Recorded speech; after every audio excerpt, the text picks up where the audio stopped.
আমি ডিভোর্স চাচ্ছি জাহেদ। কথা তোমার কানে যাচ্ছে না? এতক্ষণ ধরে আমি কথা বলেই যাচ্ছি, আর তুমি সিরিয়াস কথায় হু হ্যাঁ করো। বিছানা গোছাতে গোছাতে কথাগুলো বলে অর্পিতা উত্তর শোনার জন্য জাহেদের দিকে তাকায়। মানে কি অর্পিতা, ডিভোর্স কিসের জন্য জানতে পারি? এমনভাবে জাহেদ প্রশ্ন করছে মনে হচ্ছে এটা কোনো সিরিয়াস বিষয় না। হয়তো মজা করছে অর্পিতা। জাহেদ, তোমার কি মনে হচ্ছে আমি তোমার সাথে ফাজলামো করছি? উফ, তা নয়। তাহলে কি স্পষ্ট করে বলো। দেখো, পাগলামি বাদ দাও। প্রত্যেকদিন অফিসে যাবার সময় তোমার উল্টোপাল্টা কথাবার্তা শুনতে শুনতে আমি ক্লান্ত হলেও তোমার সমস্যা কি? অফিসে তো সুন্দরী কলিগ আছে, ইদানিং তোমায় তাদের নিয়ে বেশ লাঞ্চ করা হয়। গতকালও করেছিলে লাঞ্চ, তাই না? ওই যে কি যেন নাম, ও হ্যাঁ, শান্তা। বেশ সুন্দরী মেয়েটা। আমিও এককালে বেশ সুন্দরী ছিলাম। আমার পিছনে কি তুমি গোয়েন্দা লাগিয়েছ? তুমি দিন দিন কি পাগল হয়ে যাচ্ছ? এত সন্দেহ তোমার মনে কি করে আসে? এই তুমি, আমি 4 বছর প্রেম করে 2 পরিবারের অমতে বিয়ে করেছিলাম। ভালোই তো আছি। কে তোমাকে এমন ইন্ধন যোগায় বলো তো? শার্টের কলার ঠিক করতে করতে জাহেদ পাল্টা প্রশ্ন করে অর্পিতাকে, তোমার কি ধারণা আমি তোমার পিছে কাউকে লাগিয়েছি? এমন কিছুই না। মানুষজন তোমার চরিত্রের অধপতনের খবর আমাকে ফোন করে দেয়। আর শোনো, তুমি ভালো থাকতে পারো, আমি ভালো নেই। কি জন্য ভালো নেই? কিসের অভাব তোমার? খেতে কি কম হচ্ছে? আমি কি ভালো কাপড় চোপড় কিংবা থাকতে দিচ্ছি না তোমাকে? হাসালে। এছাড়াও একটা মেয়ে স্বামীর কাছে অনেক কিছু চায়, তার কয়েকটা চাওয়া তুমি পূরণ করেছো বলতে পারো? মানে কি? রোজ রাতে দেরি করে তুমি বাড়ি ফেরো, দিনের পর দিন তোমার ওভারটাইমের বাহানা, তাও মেনে নিয়েছি। নতুন করে শুরু করেছ ছুটির দিন ওই সব মেয়েদের নিয়ে ভার্চুয়ালি মিটিং নামের নষ্টামি, আর এখানে সেখানে ঘোরাঘুরি। দেখো, মেজাজ খারাপ করো না। আমি অফিসের কাজের প্রেক্ষিতে যা করা দরকার এর বাইরে কিছুই করছি না। তুমি মিথ্যে সন্দেহ করছো।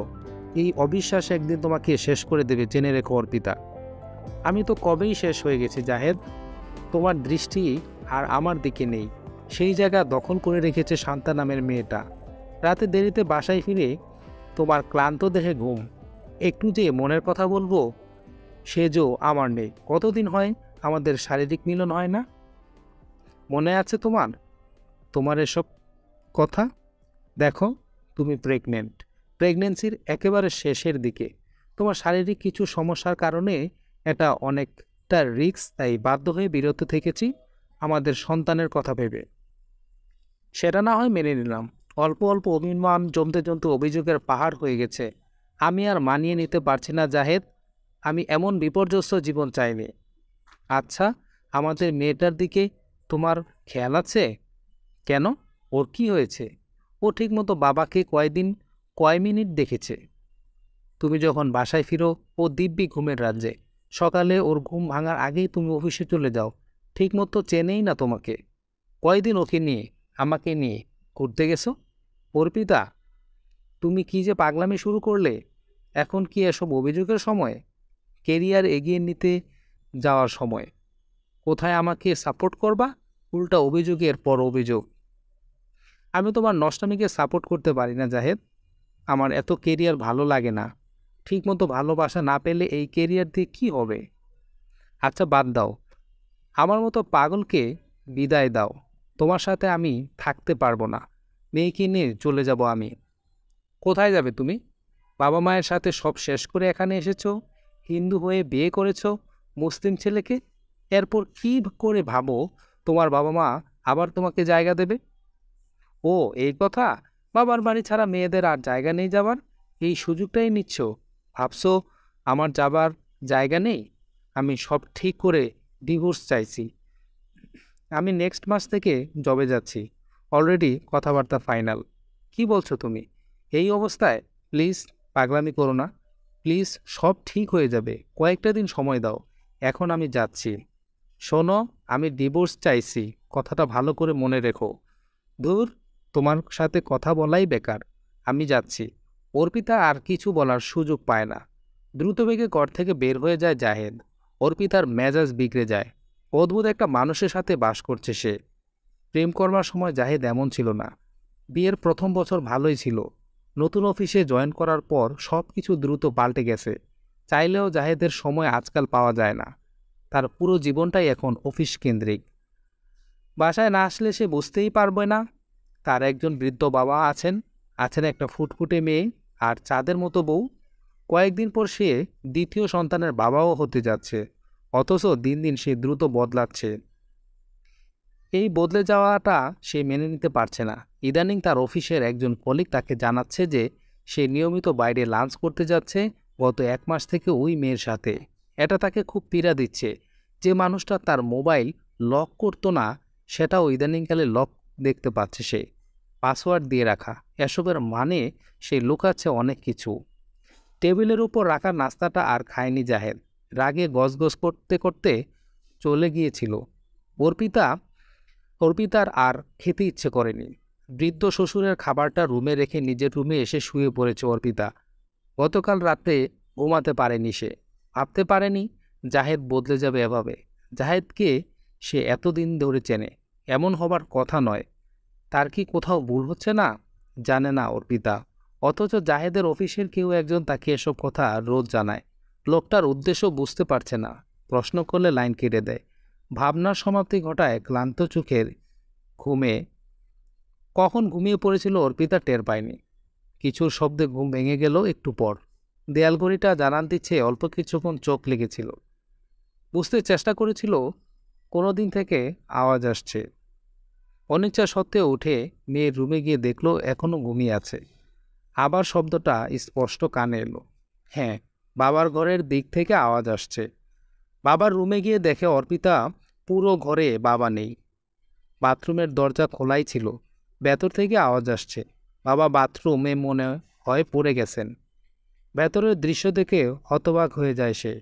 আপনাকে কে বলছে নিজের কাপড় খুলতে, নিজের কাপড় ধুতে? আমি কি বলেছি বাবা? না রে মা, তুমি বলবে কেন? তোমার এই অবস্থায় এসব করা ঠিক না।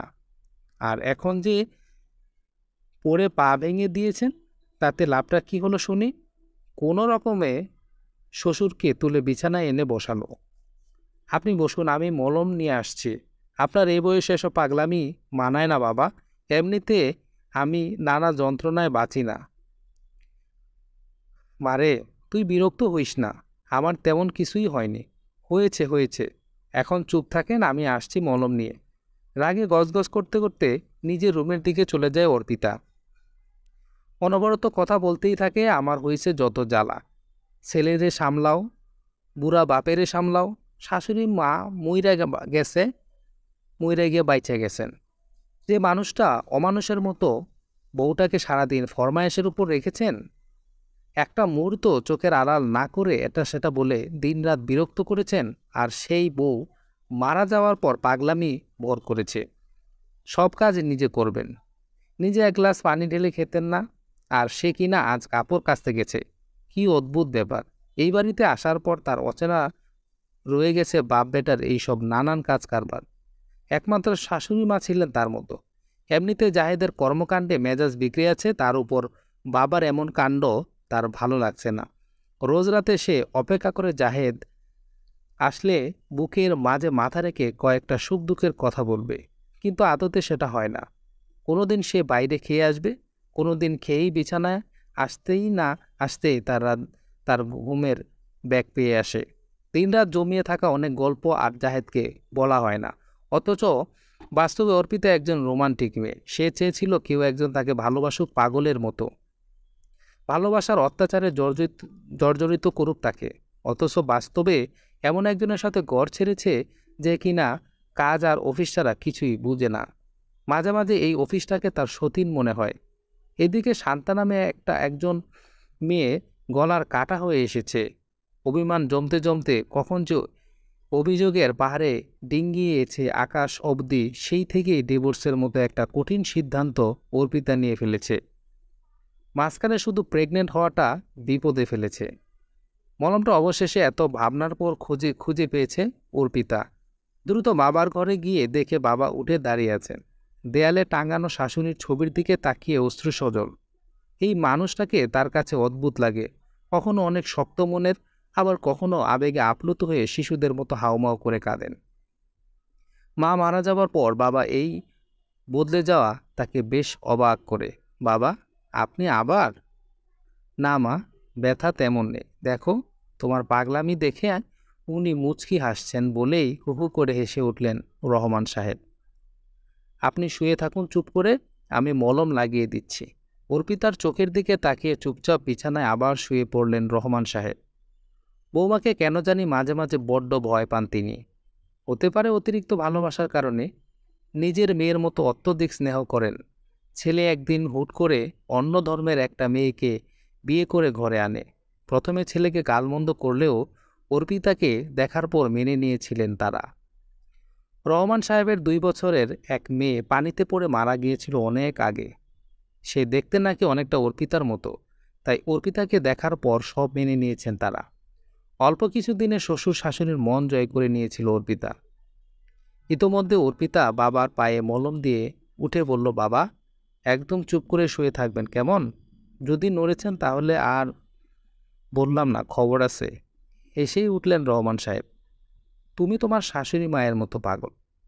হাসবেন না বাবা, আপনার জন্য এখনও এ বাড়িতে পড়ে আছি, না হয় কবেই চলে যেতাম। অর্পিতার কথা শুনে হাসিটা মুহূর্তেই উদাও হয়ে যায় রহমান সাহেবের।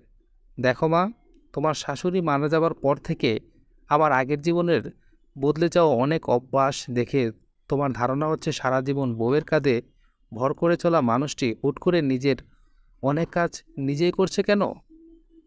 মলমের ডিব্বা লাগাতে লাগাতে অবাক হয়ে শ্বশুরের দিকে তাকিয়ে থাকে অর্পিতা। মা, তুমি ভাবছ যে মানুষটা এক গ্লাস পানি ঢালতে হলেও বউকে ডেকে নিয়ে আসতো রান্নাঘর থেকে, সেই কিনা রাতারাতি বদলে গেছে? বউ ছাড়া যে মানুষটা এক মুহূর্ত চলতে পারতো না, সে কিনা খুব জলদি একা থাকা শিখে গেছে। আসলে কি জানো মা, পরিস্থিতি মানুষকে অনেক কিছুই শেখায়। বেশ অবাক হচ্ছে অর্পিতা। এই লোকটা তার মনের এত প্রশ্নের কথা কেমনে জানলো? অদ্ভুত মানুষটা। বাবা নামের লোকটার সিক্স সেন্স এত প্রখর কিভাবে? আজকাল বাবাকে আগের মতো আর মেলাতে পারে না অর্পিতা। সম্পূর্ণ একজন বদলে যাওয়া মানুষ। অর্পিতা, মা শোনো, তবে আমি একদম অলস নই। আমি নিজের কাজ সবসময় করতাম। তোমার শাশুড়ি যখন এ বাড়িতে আসেন তখন সব কাজ উনি নিজেই করতেন। আমাকে উনি কাজে হাত দিতে দিতেন না। আমি বাইরে কাজ শেষ করে এসে ওনাকে খুব ব্যস্ত পেতাম বাড়ির নানান কাজে। আমি সাহায্য করতে গেলে দিতেন না।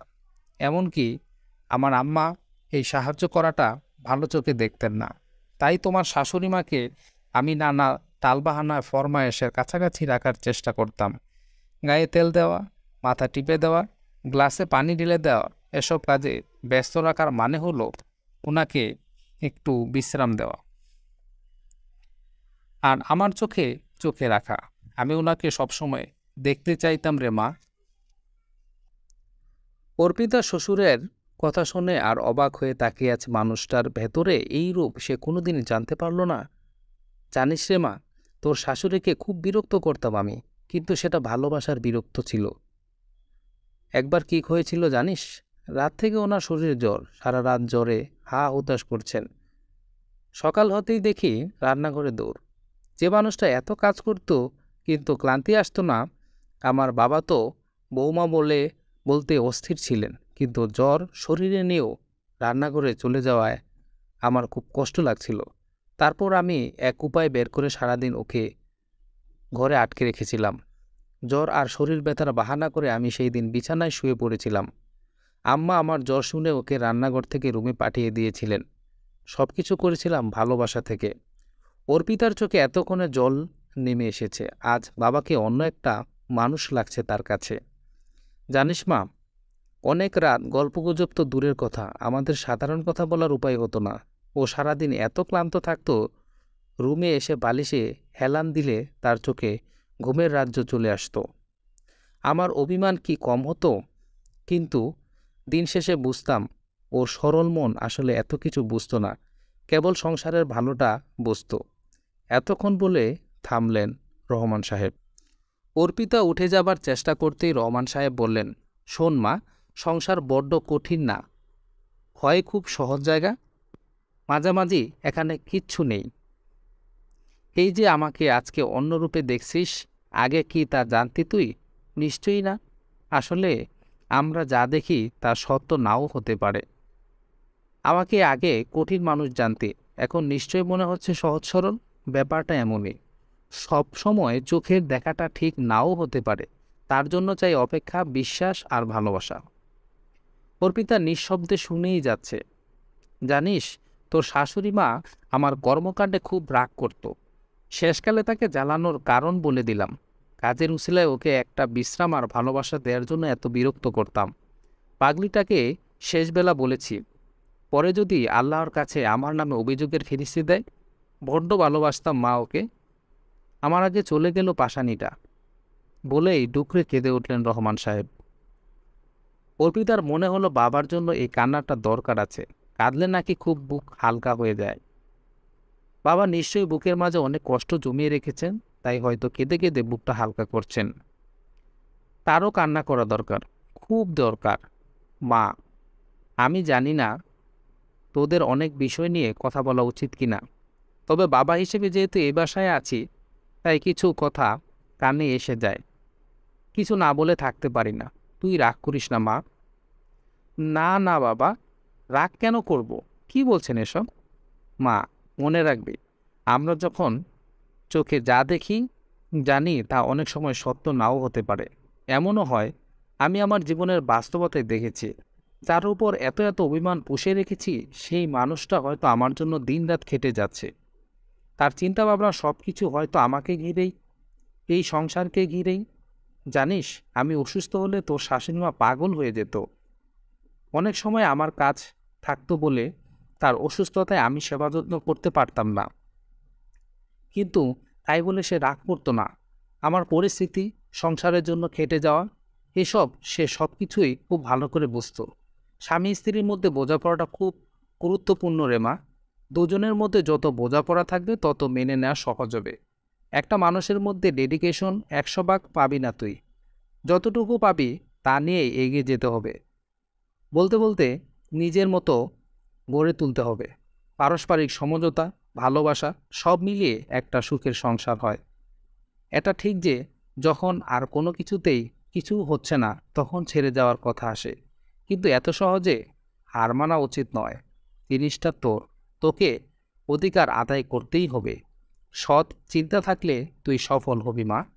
অর্পিতা ভাবতে পারছে না রহমান সাহেব কি করে তার মনের ভাষা পড়ে ফেলেছেন। তার মনের যন্ত্রণাগুলো কি অদ্ভুত রকম ব্যাখ্যা দিচ্ছেন। তুই মা হচ্ছিস শীঘ্রই, আরেকটা মেয়ে আছে তোদের, সংসারের খরচপাতি বেড়েছে। তোর শাশুড়ি মা দীর্ঘদিন অসুস্থ থেকে চিকিৎসা নিয়েই মারা গেছেন। পুরো 1 বছর শয্যাশায়ী ছিলেন। তার মায়ের চিকিৎসার পুরো টাকাটা জায়েদ অফিস থেকে নিয়েছিল। তার ওভারটাইম, এক্সট্রা কাজ, সব কিছু তোদের সুখের জন্য। এমনকি সংসারের সচ্ছলতার জন্য এত পরিশ্রম করছে। উত্তরার যে ফ্ল্যাট নিয়েছিল তার কিস্তি এই মাসে শেষ হবে। তারপর আমরা নতুন বাসায় উঠব। বাবাও আমাকে নতুন বাসার কথা বলেনি, আর আমি এত এত কিছু জানতাম না। তোকে সারপ্রাইজ দিতে বলেনি, আমি আজ না বলে থাকতে পারিনি। শোন, আমি আমার ছেলেকে চিনি। আমার ছেলেকে খুব কম সময়ে ভুল করতে দেখেছি। ও আমার থেকে বেশি সংসারী ছেলে। একজন বাবা তার ছেলেকে সবচেয়ে ভালোভাবে চেনে। তুই খেয়াল করেছিস কি না জানি না, ইদানিং ছেলেটা আগের মতো হাসেও না। ব্যস্ততা ওকে বদলে দিয়েছে, তবে আমি বিশ্বাস করি সেটা সাময়িক। ওর টার্গেট ফুল হয়ে গেলে নিশ্চয়ই ও আগের মতো তোকে অনেক ভালোবাসবে। ওর পিতা মাথা নেড়ে সম্মতি জানায়। মনে মনে ভাবে, তাহলে শান্তার সাথে লাঞ্চ কেন করে বেড়ায় প্রতিদিন। রহমান সাহেব এবার বিছানা থেকে উঠতে বসতে বসতে বললেন, অর্পিতা, অফিসে অনেক রকম মানুষ থাকে। অফিসের কাজে অনেক জায়গায় গ্রুপ গ্রুপ যেতে হয়। তখন কাজের প্রয়োজনে বাইরের ফিল্ডে থাকা লাগে।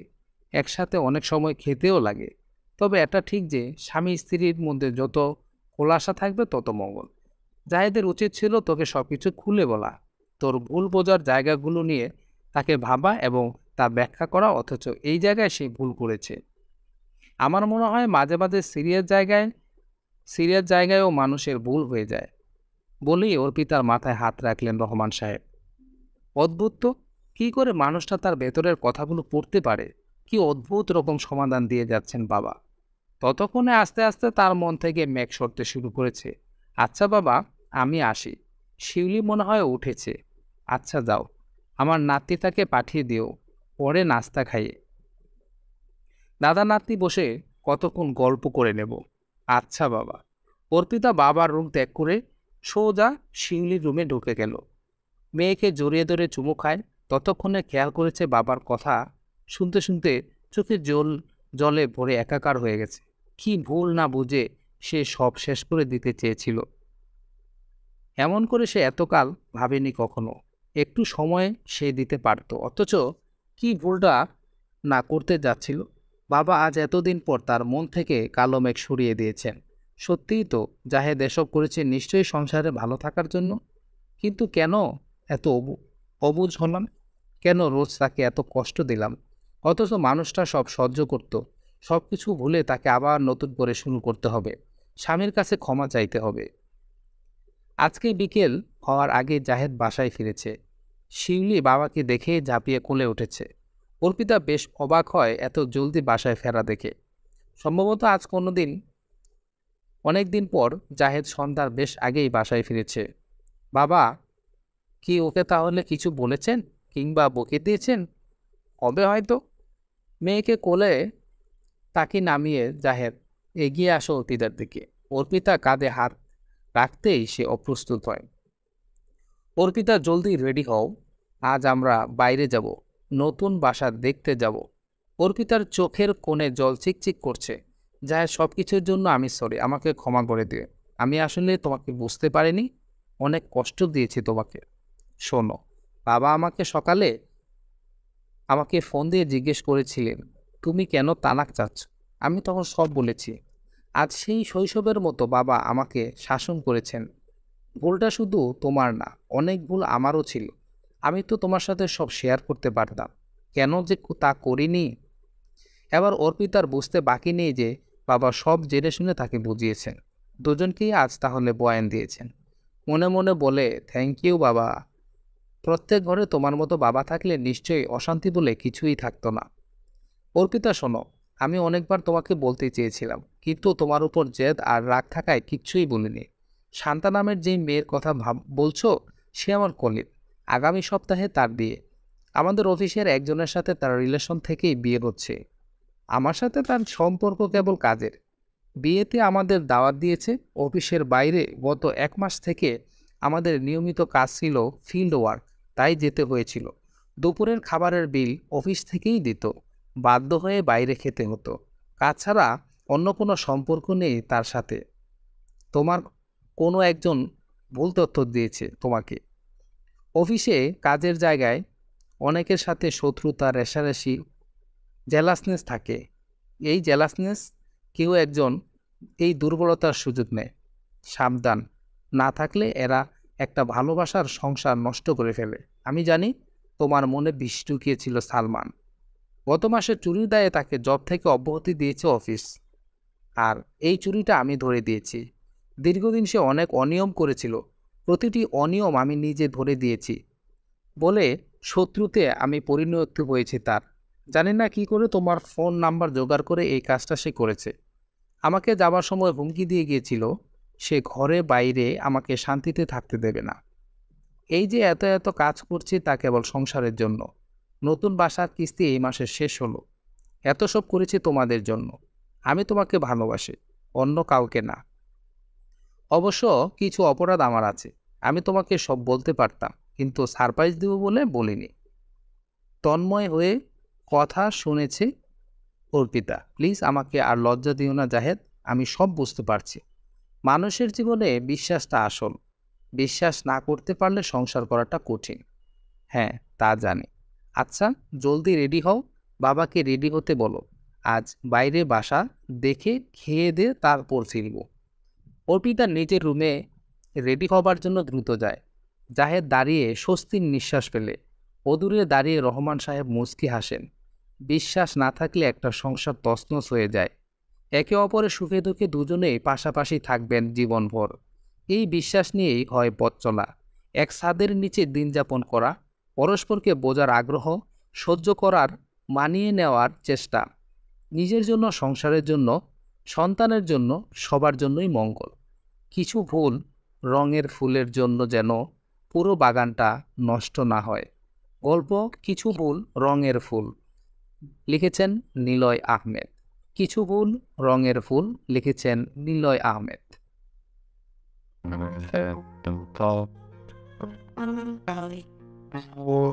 Long